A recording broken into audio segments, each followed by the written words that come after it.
Hey, Bryant Cook here, and tonight we're going to do something a little bit different. We're going to talk about vintage. And in front of you is my Paradoxical Outcome list, also known as PO. So, this is the list that I recently won another vintage challenge with. I've won three of them almost in the last 30 days. One of them was a little bit after. So, 35 days. I've won three vintage challenges with essentially this list. For a little bit, I tried shaving a Lavinia for a dig through time, but I found that dig plus breach plus will was just a lot to do with the graveyard, and honestly, it wasn't worth it. I lost a little bit of percentages against Bridgevine and Dredge because Lavinia happens to be very good right there. And it was almost like leaning the wrong way against the Xerox decks because, like, you did have a dig to get with your Merchant Scroll, but that's not really what the matchup's about. And on top of that, every Xerox deck has multiple copies of Pyroblast, and you're playing a card to beat Xerox, but you're playing into how they're trying to beat you. It just didn't pair very well, so I didn't like that. And so I cut the dig, I put the second Lavinia back in, and I started winning again once I made that change. And I mean, Magic is a game of small percentages, and when you add up enough small percentages, you start to see more success. So I think that change was fairly meaningful. Other than that, the main deck has stayed pretty consistent. If you go back to the Luris era of Vintage, before I started crushing, I was running a PO slash breach list that was combining breach elements with PO. So I was running a Lotus Petal and a Lion's Eye Diamond because you can return them with your Paradoxical Outcome. They turn on your opals faster. But those aren't good cards in the deck. Like, you don't really want to be playing Lotus Petal, Lion's Eye Diamond. They're not that great. But on top of that, I was also running a Brain Freeze. So I would get these awkward draws where I would, like, get Lotus Petal, but I needed a land, or I would flood out on mana because I wasn't playing Preordain because I was running Brain Freeze. So I'd, like, randomly draw a Brain Freeze in the middle of a game. It was just terrible. Or if it was a Preordain, maybe I could have won that game. So there's small things like that that go into deck building, and you think that it's only a small percentage, like playing your one fun of, those will cost you games. Like, always just play the best cards you can. I know it sounds like hyper competitive and like kind of boring or whatever, but like those small percentages do add up, and I'm a math person, so like to me it's fairly impactful. But let's go over the list a little bit. So you're going to see 14 lands and a split on the fetches. So if you're going to run three color PO, I think you can get away with 13 lands. If you're going to run four color, I think you need the 14th land. And the reason why is you really want two of each dual land and then a basic. And then the six fetches is whatever. You're only playing one brainstorm. You don't really need the shuffle effects. The fetches are pretty much just for color fixing. And with 13 lands, you either lose the basic or you lose this duel, which is probably the second Tundra, or you go down to five fetches, which I know I said like brainstorm doesn't matter for shuffle effects. While that is true, you do lose a little bit of color consistency. So I think 14 is the right number. And then your standard artifacts, Lotus, Mana Crypt, etc. When I got into Vintage, Defense Grid was super popular in this deck, and then it's sort of gone away for Pyroblast. I think that's due to Narset. This was pre Narset when I got in. So the two Pyroblast slots were formerly Defense Grid. And I used to run three top because it's so good with Citadel, but I've shaved it down to two, and now I'm playing two Preordain. I think that's probably better. You don't really want to flood out on tops. It's also worse now due to the popularity of Collector Roof and like null rod style effects. So two top, only three opal. I've ran four. I've ran four with a pedal. I think that this is the sweet spot. So everything you see here is pretty standard. I do run a main deck Flusterstorm. I know Magic Online user, the Power 9, actually ran something pretty similar to my list, except they ran a dig in this slot. I end up merchant scrolling for the main deck Fluster a lot, and the point of it is I get it to protect my Tinker. So I win a lot of games just by putting Citadel into play and then making sure that my Tinker resolves. So that's pretty crucial in my opinion. Vamp, but no Mystical. I know that you can, in theory, Merchant Scroll for Mystical, but Vamp very often gets like Black Lotus or Mentor. especially off of Bolas the Citadel. I very actively search up Mentor pretty quickly. So, Vamp. And Pyroblast, I did mention it kills Narset, and that's true. But it also kills opposing Lavinias, which is huge. Honestly, if there were room, I would consider playing a third main deck, but there just isn't. So this card is really phenomenal. It also helps you beat the mirrors. So there's a PO list that doesn't play red. You're favored against them because you have Pyroblast and they don't. So keep that in mind. Like Pyroblast is just sort of crucial at this point in Vintage's development. I'm not even speaking English. The format's development. So Hurkyl's Recall shops as a deck, but you can also counter opposing POs with it. So if they're going to bounce all their stuff, you Hurkyl's them. I've bounced opposing Bolas Citadels. You can make mana with it and Storm. Not that our Storm really matters unless you already have a Narset in play. Or Narset. Monastery Mentor in play. Time Walk. This deck usually wins by playing Monastery Mentor into Time Walk.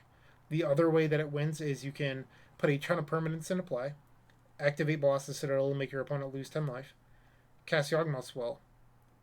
You can also sack it to itself, by the way. Cast Yawgmoth's Will, recast the Citadel, recast your artifacts, 20 them.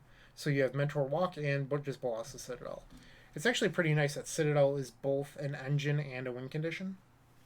And if you don't want to sack the Citadel to itself, or you can't Yawgmoth's Will, you can put 10 into play, activate Citadel, bounce it with Paradoxical Outcome, and then recast your Citadel. I've done that as well. You don't actually need Tendrils of Agony unless you're lazy. And if you're a lazy person, I recommend just throwing the fuck up.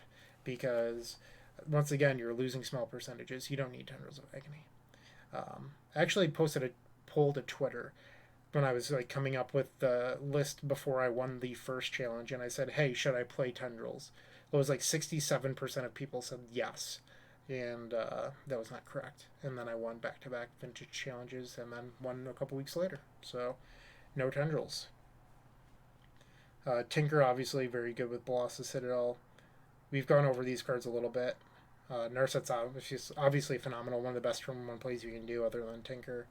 Will, Teferi. Teferi is actually a card I've considered possibly adding a second of. It's just so good.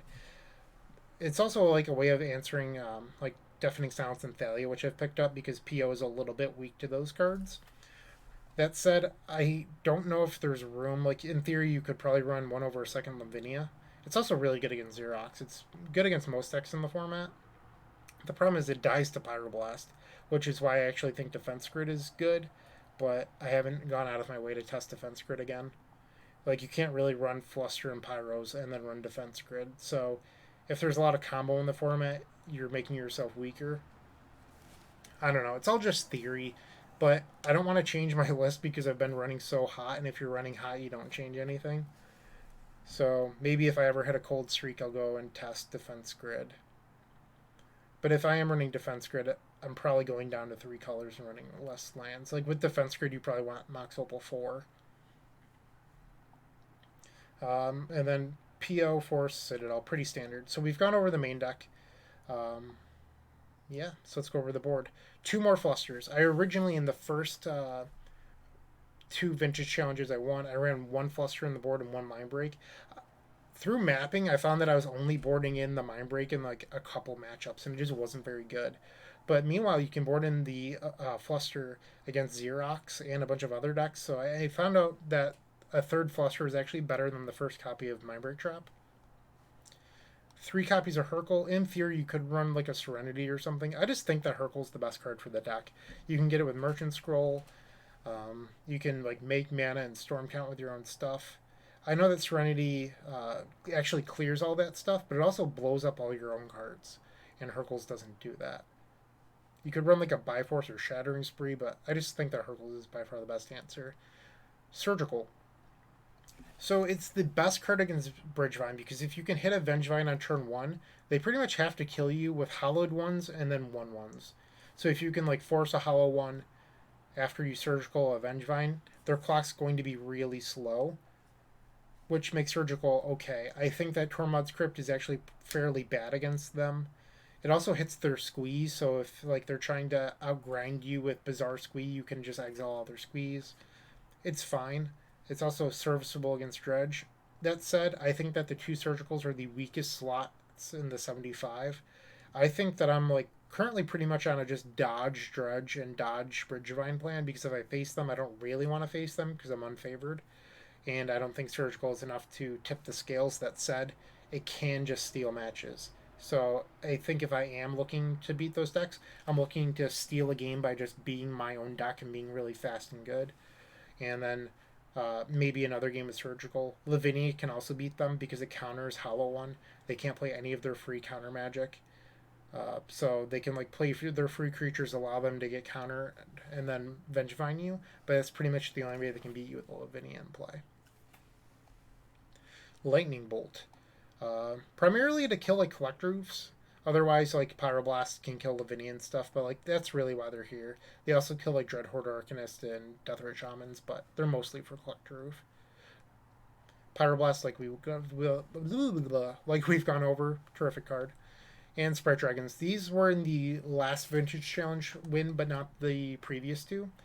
And what I found was that these were a big improvement at beating the Xerox decks. There was a little bit of a period where, like a week or two, where I was going like 45, 55 against Xerox. And I realized I was losing because I wasn't able to pressure their Planeswalkers. Sprite Dragon changes that. It's also a win condition, so you can put it in a play off of Breach and then just win without Mentor. Card's phenomenal. You also board it in against Shops matchups. Anything that's trying to make it so you can't combo. Sprite Dragon's pretty good. A really big fan of this card. And then the Blightsteel pretty much comes in against decks that try to null rod you or try to stop you from comboing. And yeah, card's good. Okay, so I'm going to go over a couple common sideboard plans. So blue Xerox, according to Goldfish. I just call it Xerox. Against them, how I normally board is I'll take out the Hercles. And I will take out 2 Mox Opal. And I'll board in 2 Pyro. Board in the Sprite Dragons. Board in the Flustas. Got my Boston accent going on. And I'll board in Bolts. It's a lot of cards.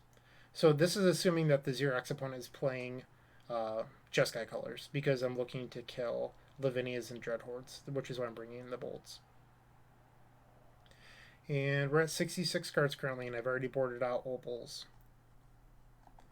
and the Hercule. Okay, so what I'll do now is I'll board out 2 Preordain. Preordain's actually fine in the matchup. It's just like you have to take out something, and Preordain's one of the worst cards in the deck. So is what it be. I board out 1 top just because they do have like Stony Silence effects, and even against Rug Xerox, I think it's fine to board out 1 top. You still want 1 for your Bolas Citadel combo. I've only recently come around to boarding out a top. Anthony Laverde, Aegis convinced me to. Previously, when I won the first 2 challenges, I didn't do it at all. Top was too essential in my eyes with Citadel. It's also really good with Monastery Mentor and Sprite Dragon. But I think you really only ever want to draw 1, which is true, and you want to dodge the hate card, so it certainly helps. And against the blue decks, I don't mind boarding out Vampiric just because it is card disadvantage. I don't always do it. If I'm not boarding in Bolts, I'll sometimes keep in the Vamp. And then the 2 Lavinias are easy board outs. I know that they stop Forcible, but it's just not what the matchups are about. It dies very easily. It doesn't really shut off that many artifacts. So this is how I board for blue Xerox. So we're taking out Preordains, 1 Hercules, Vamp, 2 Lavinia, 2 Opal, and you're almost playing a blue fair deck that can combo them when their shields are down. And you're still capable of like turn 1 comboing, but you're able to beat them in a much more fair game if need be. So once again, this is how we board for blue Xerox. And I apologize, I don't have like tons of versions of my deck saved, so I could just like flip through these, so I'm going to undo after every one. And if you don't like it, you don't have to watch my fucking video.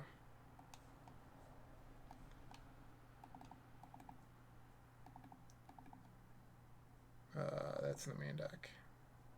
Okay. Vamp's back. Where are my other sideboard cards? I'm missing 1. I feel like Lavinia was over 1 before. 2 Bolt. Okay, there we go. Oh, I guess I just left them for my collection like an idiot. Alright, note to self, do not do that again. Alright, flusters, those go here. 57. I just went and messed everything up. Alright, I'm gonna have to figure this out.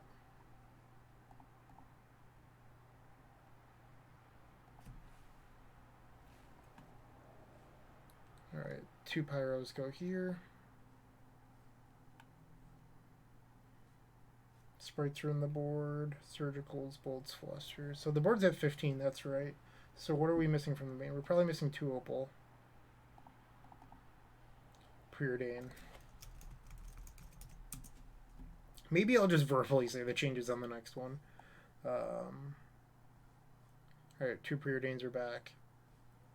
And what is the last one? A top. Okay, so we're back at 60. My apologies. Okay, so once again, we're back at this list. This is our initial list. I just showed you how to board for Xerox, so if you've already forgotten, just rewind. And the next plan is for shops. So against shops, I like boarding out the Misstep. I like boarding out Narset, Pyroblasts, Flusterstorm. So that is 1, 2, 3, 4, 5, and then 6, 7 with Lavinia. And you're able to board in these 5, 8, 9 slots. So I just said 7, I believe. So it's Misstep, Fluster, 2 Pyro. So that's 4, 5, 6, 7. I'll board out Teferi as well. I know that you can, in theory, bounce 8 pieces, but I don't find that it comes up very often. So I do board that out. And I think, like, sometimes... I think the other ones are preordains. I think this might be a matchup where I ended up boarding out preordains. I think that's probably it, because that gets us up to 9, and we have 9 cards coming in. So preordains. And let's go to the next deck. Doomsday. I don't think I have a solid plan for them. I sort of just go by a gut sort of thing. I sort of treat them like a Xerox deck. Like, you board out Hercules. Lavinia's very good. It's not lights out against them because they win with Oracle, and you can build up to 3 lands and cast Doomsday. But it certainly shuts off their free counter magic and, like, helps you win with your combo, which I think is what's most important in that matchup. Hollowvine or Bridgevine. So you can board out Mental Misstep pretty easily against them. Same with Pyroblast, and then you bring in Flusters. Pyroblast is fine against them, but Flusterstorm also hits Force of Vigor, and it pretty much always does the same thing. Like, they're both hard counters against the deck without lands, except Flusterstorm tends to be more versatile, and you can trick your opponent into building up a stack and then getting 2 cards. So you have that going on for you. And then Surgical, so that's 4. And then I recently started trying boarding in Blightsteel, which is 5. So 1, 2, 3. You don't really like Breach against them, so I board that out, so that's your 4th card. And then probably Narset, because it's really slow, so that gives you 5. So once again, that's Misstep, Pyros, Narset, Breach.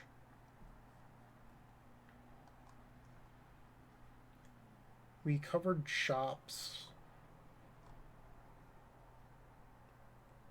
Yeah, that's pretty much how I board for most matchups, to be honest. Like, it's all pretty similar. If you have any questions about a specific boarding matchup or any other thing that you might have a question about, feel free to leave them in the comments. That's pretty much my generic plan and thoughts on the deck. Yeah, I don't really have much else to say, but if you appreciate this content, visit theepicstorm.com/shop. You can get cool Storm singles. For mostly Legacy, there's a couple vintage cards on there, but you can also get cool merchandise such as the Storm 20 baseball tee, pint glasses, playmats, tokens, so much more. Thank you for watching.